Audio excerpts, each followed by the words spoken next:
everybody. Thanks very much for coming. My name is Aditya, and I'm the co-president of MIT HSC. We're the MIT group responsible for hosting Swamiji today. So here at MIT, we have a good tradition of science and engineering and very, very practical mindsets. But oftentimes we, as students and as people in the community, find ourselves grappling with the same questions that many people find themselves worrying about. How can I find happiness? What is my relationship with God? What is my relationship with myself? How can I balance my duties as a person of the world, my duties in the physical realm as a scientist or as an engineer, with my responsibilities in the spiritual realm? And I think that today we're very lucky and we're very blessed to have with us Swami Mukundananda ji, who has the background and the great spiritual presence necessary to help us answer these questions. I think a little bit about Swamiji's background. He actually has a B.Tech degree from the prestigious Indian Institute of Technology at Delhi, and also an MBA from the Indian Institute of Management in Calcutta. So he's no stranger to the same material, physical lives and realities we all find ourselves pursuing. But in addition to that, he has managed to pursue and transcend beyond that into a spiritual path. And he's made achievements in each sphere which are just so momentous. And we're so glad that he's here today to help us synthesize these two realms just as he had, and hopefully enlighten us just a little bit. So Swamiji entered the spiritual realm under guidance from his Guruji, Jagat Guru Shri Kripalaji Maharaj, affectionately called Maharajji, and has also been the chief founder of a unified holistic branch of yoga, JK Yoga, Jagat Guru Kripalaji Yoga. And hopefully that the practice of that and the philosophies of it will help us all synthesize these physical and spiritual halves of ourselves into a unified whole. So with that, I'll turn it over to Swamiji and his discourse. I hope we all find it, I know we'll all find it very, very fascinating and enlightening. Thanks very much, Swamiji. It is indeed a pleasure to have this opportunity to communicate with all of you and share some interesting ideas. MIT is revered worldwide as one of the highest temples of technological education and research. When this program was getting decided, I was asked for some possible topics, and I made a list of topics. And the one chosen by the Hindu Students' Council was the one we see behind, technology for inner engineering. What is this inner engineering technology? What is its relevance to people like you who are so competent in your technological fields? And how can we utilize this other kind of technology to experience fulfillment, happiness, and satisfaction in our lives, and raise our lives to sublime heights? This is what we will be discussing today. The world around us is the phenomenal world, the physical world of matter, space, forces, and energy. And the technology that you all study and acquire relates to this phenomenal world. However, the Vedas inform us that there is another world where your technology does not reach. And this world is relevant to all of us. This is the world within you, the world of your own mind. You may say, Swamiji, is there a world inside me? I never knew it or thought about it. There is. It's a very huge world. You experience it in your dreams. At night, when you sleep, when the intellect rests, that is the time when you start dreaming. When the mind also rests, you fall into deep sleep. There are no dreams. But in that dream state, you are seeing, talking, hearing, touching, walking. How are you doing all this? Your 5 working senses and 5 knowledge senses are on the bed under the comforter. Your eyes are closed. With which eyes are you seeing in that dream? You are experiencing the world within you.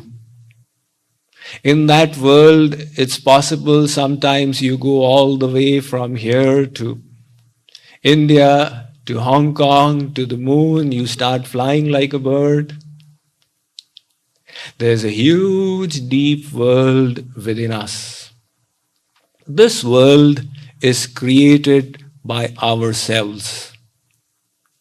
The external world is created by whatever you believe, the Big Bang or the Creator, whatever.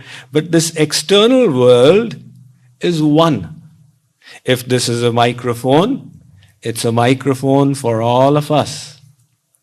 However, the internal world varies for all of us. One technologist has come out with a new discovery. He is exceedingly pleased with his technology. His colleague feels envious. This fellow, he's gone ahead. I wish I had been smart enough to get this idea. The same technology is giving happiness to one and misery to the other. So the technology relates to the external world. It's a reality. It's one. And the internal sentiments of happiness and misery that each person developed was their own internal world, which is different for all.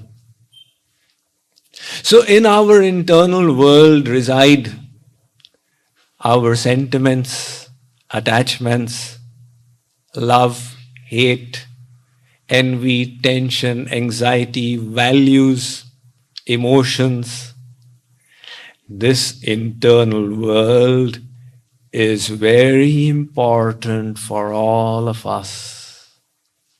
Because if you think about it, the technology that you learn at the MIT will help you harness the forces of external nature, will help you utilize these things for the comforts of your body. However, the experience of fulfillment, happiness, and satisfaction is not dependent upon the external objects, but the state of your own mind.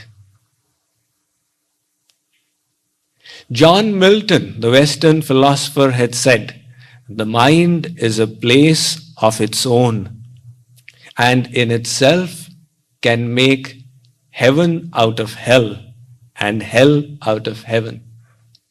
The mind is so powerful that sitting in heaven, it can make you experience hell.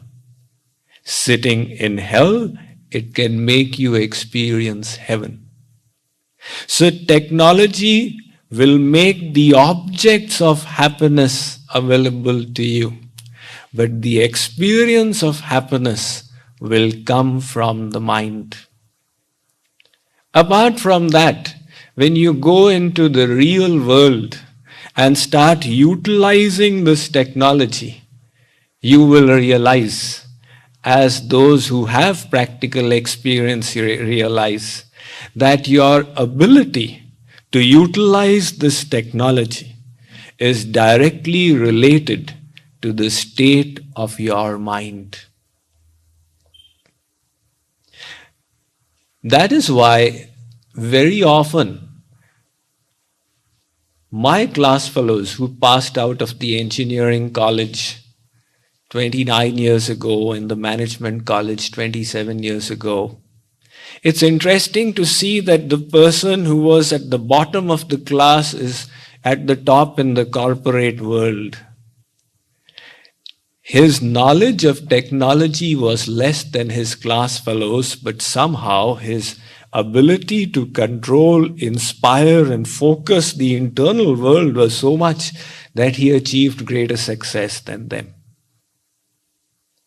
So, in the MIT, I was just informed, I had a wonderful tour of the campus, and thanks to Aditya and Pooja for that very lovely tour, and they informed me about the slogan at the MIT, which is Mens et Manus. Is that right? Which means mind and hands.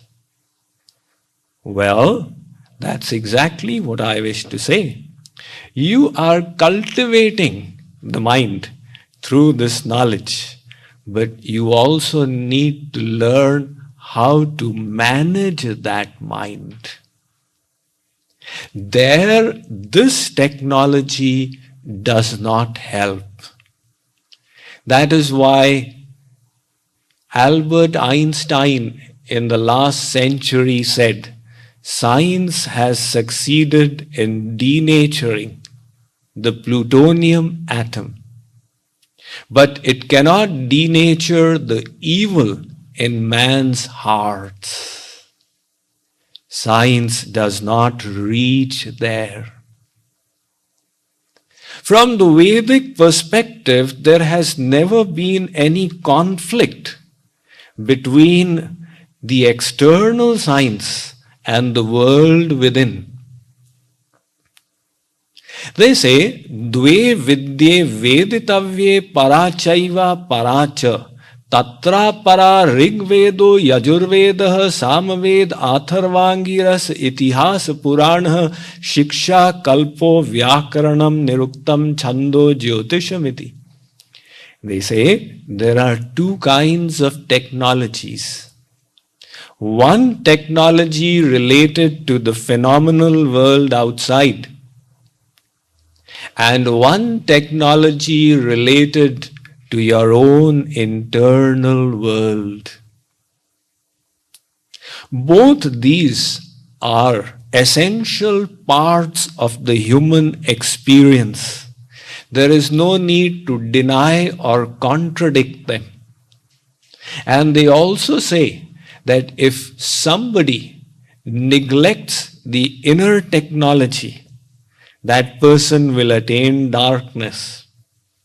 However, if the spiritual technologist neglects the external technology, he will attain a greater darkness.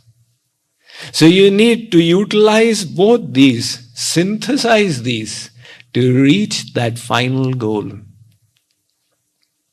So this spiritual technology, just as the material technology has by and large been the monopoly of the Western world. Since the days of the Greek civilization, the Western world has focused on the external world, understanding it and developing technologies to harness it. The Eastern Hemisphere has inclined towards the inner technology.